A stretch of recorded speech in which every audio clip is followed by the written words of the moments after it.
Estamos una vez más aquí reunidos para buscar la bendición de Dios para las familias. El tema de la semana es familias imperfectas. ¿Por qué familias imperfectas? Porque todas las personas que reconocen su imperfección, su debilidad, buscan a Dios.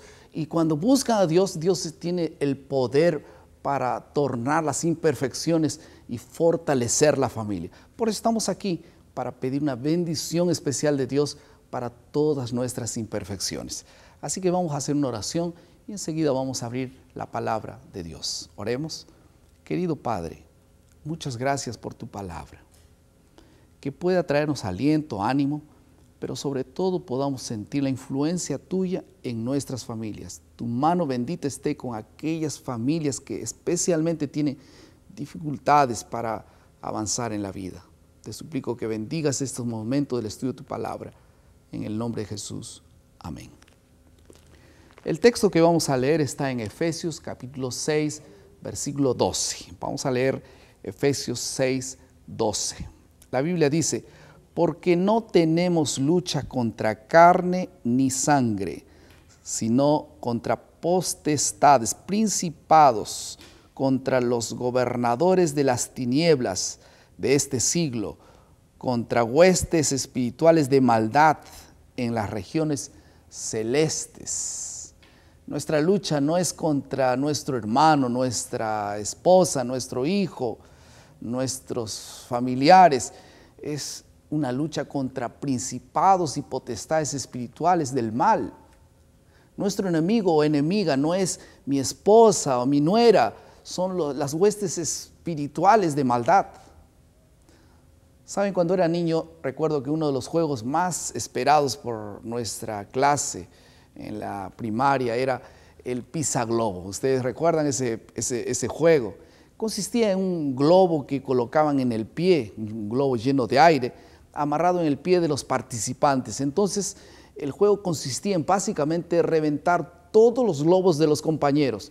Y por supuesto, evitar que nadie rompa o destruya el tuyo. Así que era una guerra de ataque y defensa. Al final, quien quedaba con el globo sin reventar, ganaba aquel juego. Así que se imaginan, el juego producía una guerra entre unos y otros. El juego propone como una disputa darwinista, ¿no? Porque la ley del más fuerte. Así que los más fuertes ganaban. Los globos eran destruidos sin dolor, sin piedad. Y claro que el niño ganador se tornaba un victorioso, pero secretamente también era el niño más antipático del aula. Ahora, un día hicieron el mismo experimento de probar ese mismo juego con niños, pero esta vez con problemas de desarrollo. A cada niño se le amarró un globo en el pie y se le dio las mismas instrucciones. Sin embargo, el juego tuvo un desarrollo diferente. En medio de la confusión, el único concepto que se fijó en la cabeza de los niños era que los globos tenían que ser reventados, nada más. Así que en vez de batallar unos contra otros, los niños tuvieron la idea de ayudarse mutuamente para reventar todos los globos. Hasta ellos reventaban su propio globo. Formaron una especie de cooperativa. Todos los niños colaboraron unos con otros. Finalmente, cuando el último globo explotó, todos aplaudieron. Todos se sintieron vencedores. No había nadie que había sido derrotado. En realidad, lo que sucedió fue que en el segundo grupo no jugaron unos contra otros, sino unos con otros. Eso hace la gran diferencia.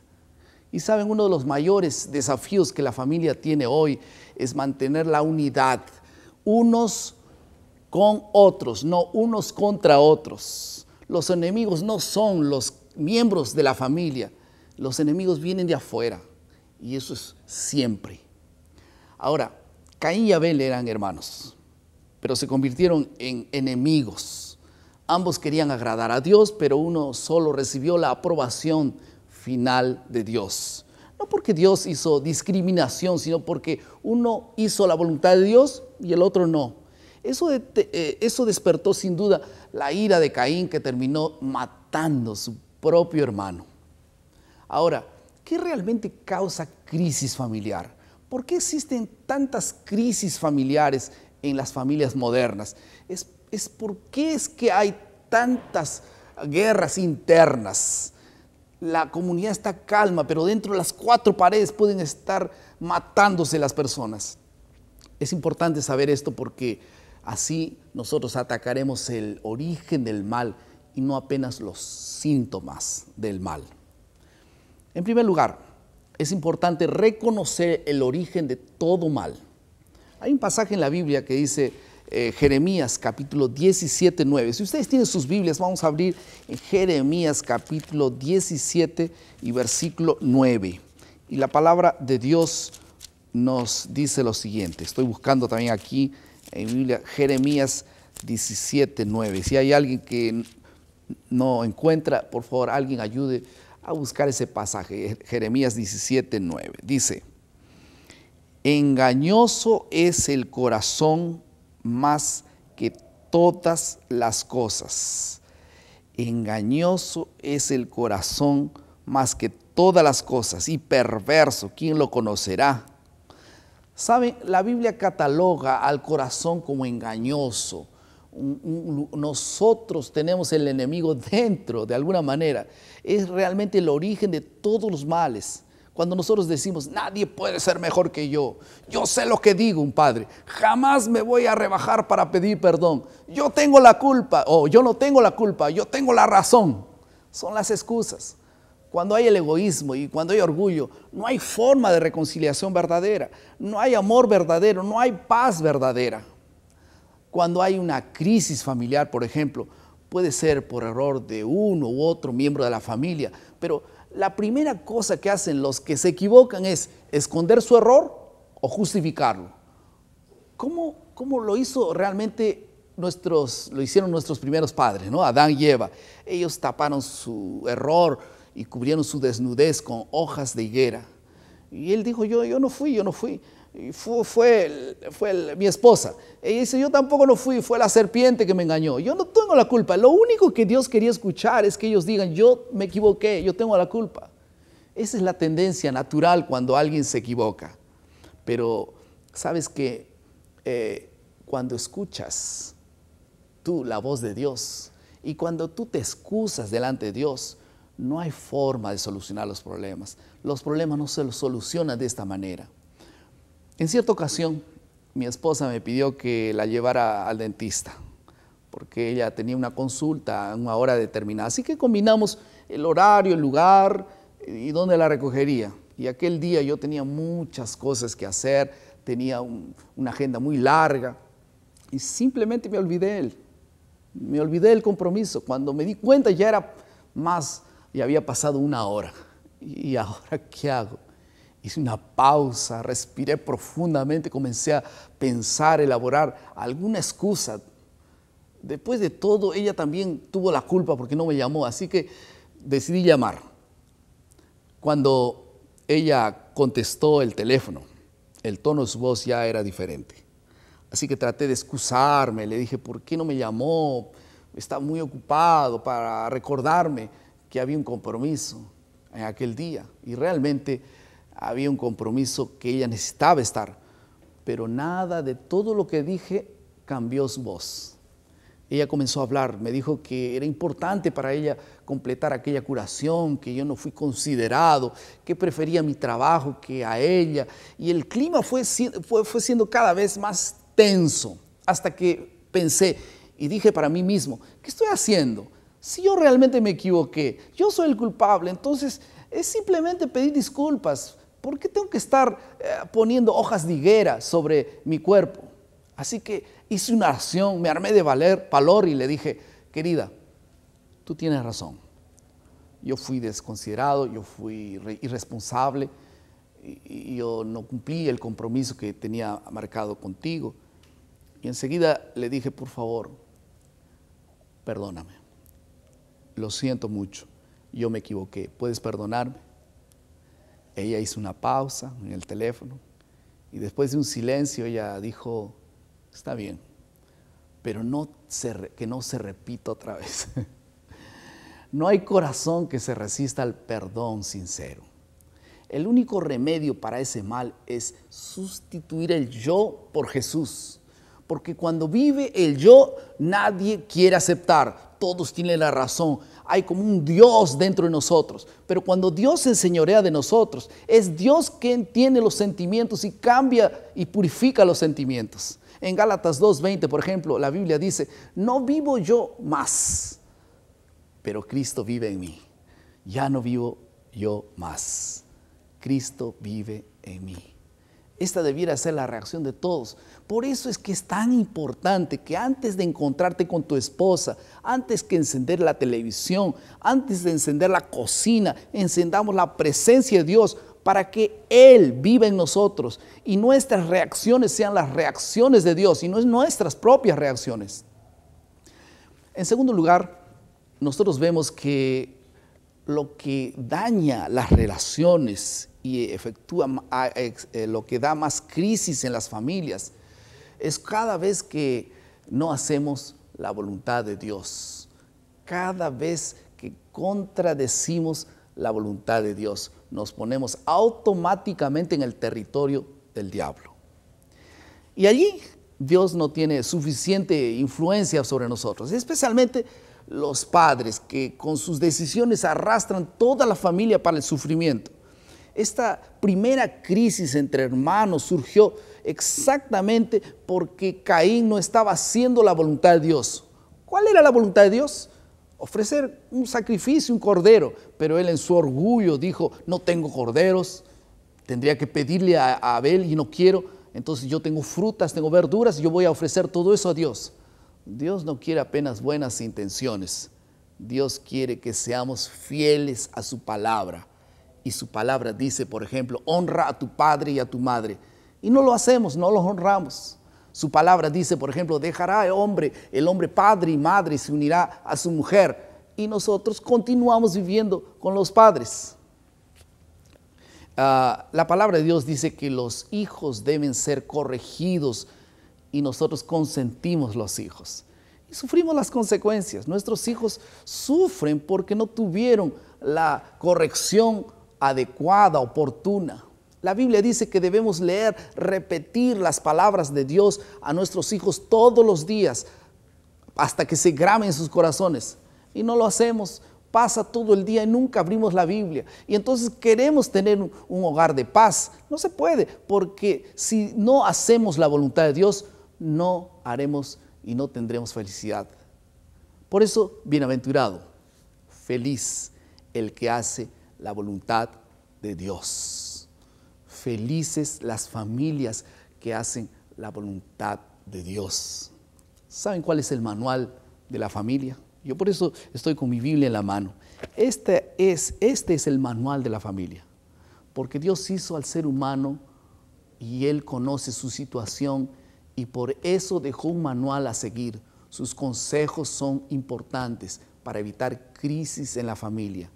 Esta es la buena voluntad de Dios. Caín cayó, sufrió, mató, hizo todo lo que no debía hacer porque no hizo la voluntad de Dios.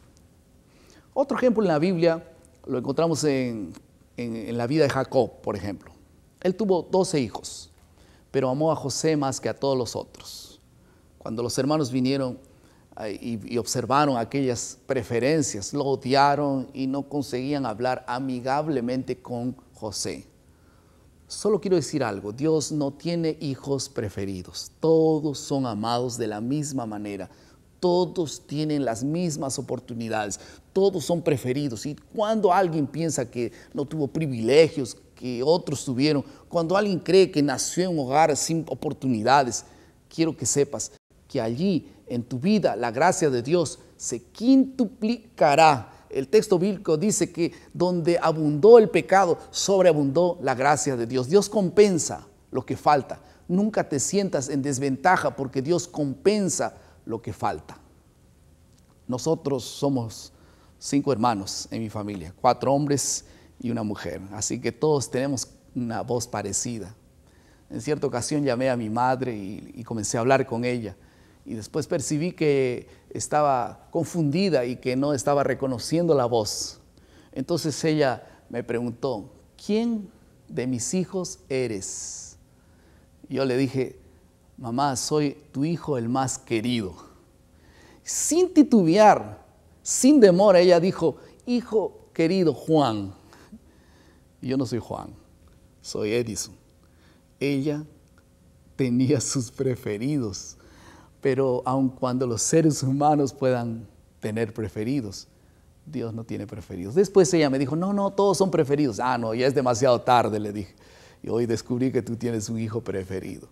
Pero en realidad Dios no tiene hijos preferidos. Todos son amados y todos tienen los mismos privilegios, las mismas oportunidades. Y si alguien nació en desventaja por alguna razón en un hogar con problemas, Dios también aumentará su gracia en aquella persona. Otra historia en la Biblia es la historia de Saúl, un rey poderoso en Israel, pero cuando volvió de una batalla, las mujeres danzaban y cantaban en las calles la siguiente canción: Saúl mató a millares y David decenas de millares. No sé cómo fue ese canto, así que no me atrevo a cantar. Desde aquel día Saúl tuvo una envidia y odió mucho a David. La envidia y el odio no son sentimientos que provienen de Dios. Escucha bien eso, la envidia y el odio no son sentimientos que provienen de Dios. Cuando nos comenzamos a distanciar de Dios, surgen esos sentimientos malignos. Por más razones que tú tengas, el sentimiento del odio y el resentimiento no provienen de Dios. ¿Sabes cuál es el sentimiento que proviene de Dios? Cuando nosotros nos alegramos con el éxito del hermano, de tu amigo. Qué difícil, ¿no? Él surge, él va adelante y yo me puedo alegrar con eso. Eso es sentimiento de Dios. Cuando suspiramos por la alegría de mi familia, cuando me alegro porque otro tiene éxito, eso es de Dios. No es fácil, yo sé, porque somos egoístas por naturaleza. Sé que en muchos hogares hay engaño, falsedad, hay violencia, abuso, etc. Y nos causan mucho dolor, nos causan heridas profundas y nunca tenemos paz. Dios tiene un remedio seguro contra el odio y contra la miseria. Él mismo fue odiado y él mismo fue despreciado y pagó bien por mal. ¿Sabes dónde está el remedio? El remedio está en el perdón de Dios. Porque cuando tú entiendes todo el perdón de Dios, todo lo que Dios hizo por ti, tendrás fuerza para perdonar a quien te causó dolor. En muchas ocasiones, muchas familias existen rencor, odio, resentimiento y todo ello. Y todas esas cosas arruinan la felicidad de la familia. Tal vez estoy hablando en esta ocasión para alguna persona que tiene en su corazón una herida aparentemente incurable y está pensando que nada va a poder resolver ese problema. Quiero decirte que sí hay solución. Quiero decirte que esa herida puede ser curada y que Dios tiene el remedio para esa herida. Quiero tomar tu mano y ayudarte a levantarla hacia el cielo, y allí Dios está esperando para ofrecerte su perdón y darte paz. Podrá quedar una cicatriz, pero nunca más te causará dolor. Al inicio de este mensaje di el ejemplo de un juego que consistía en reventar el globo que estaba en el pie de los demás. ¿Recuerdas? El juego consistía en ganar en cuanto los demás perdían. El que ganaba era el que tenía el único globo todavía con aire. Jesús vino a establecer otra forma de ganar, que es perdiendo. En el libro de Génesis, capítulo 32, 28, se llama de vencedor al que pierde. Esa es la historia de Jacob, ¿recuerdas? Cuando Jacob estaba luchando con Dios en aquella noche, finalmente, cerca de la madrugada, él se cansó y Dios desconyuntó su muslo. Entonces él cayó y cuando observó, dijo, ¿quién eres? Y él se dio cuenta que era Dios y se aferró de él y le dijo, no te voy a dejar hasta que no me bendigas. Entonces dijo Dios, no será ya tu nombre, nunca más será. Entonces Jacob, serás Israel, porque peleaste con Dios y venciste. No es que venció a Dios, sino venció el orgullo, se humilló. Es decir, la persona que se humilla en la palabra de Dios es enaltecido. El que se rinde es victorioso. Jesús estableció el rito del lavapiés. Y en aquel tiempo las personas usaban sandalias o a veces estaban caminando descalzos en las calles. Y en aquel tiempo las calles eran llenas de polvo y la costumbre era que los esclavos lavaban los pies del amo o de los invitados que llegaban a la casa. Algunas veces un hijo se ocupaba de esa tarea y lavaba los pies de sus padres en señal de cariño y afecto y respeto principalmente.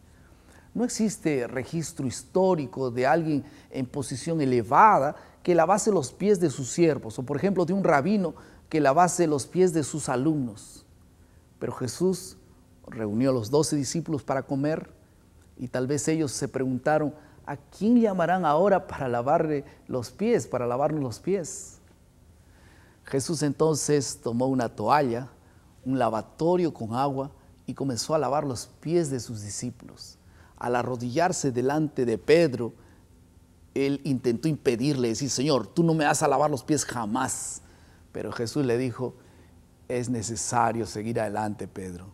Si no te dejas lavar, entonces no tendrás parte conmigo. Y entonces él dijo, lávame todo. Entonces fue al otro extremo.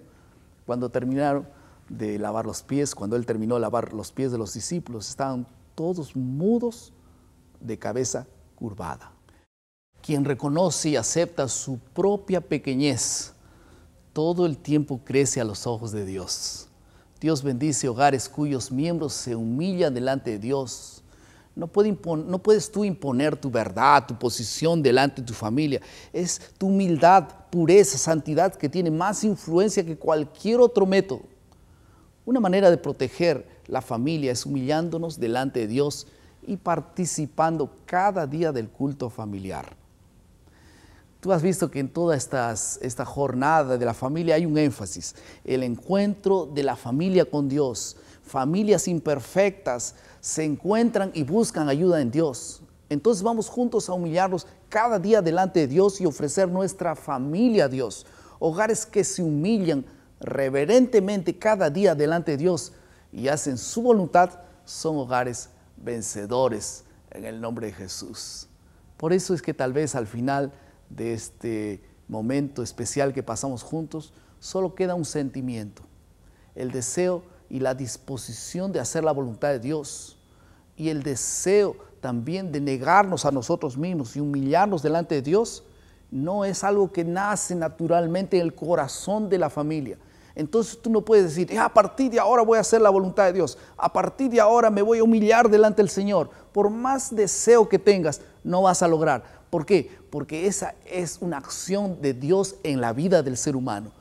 Por eso es que lo que tienes que hacer es abrir la puerta de tu corazón y decir, yo no puedo, tú sí puedes. Yo no tengo voluntad, tú tienes voluntad. Yo no tengo cómo hacer eso, tú tienes cómo hacerlo. Por eso el deseo del hombre es abrir el corazón a Dios.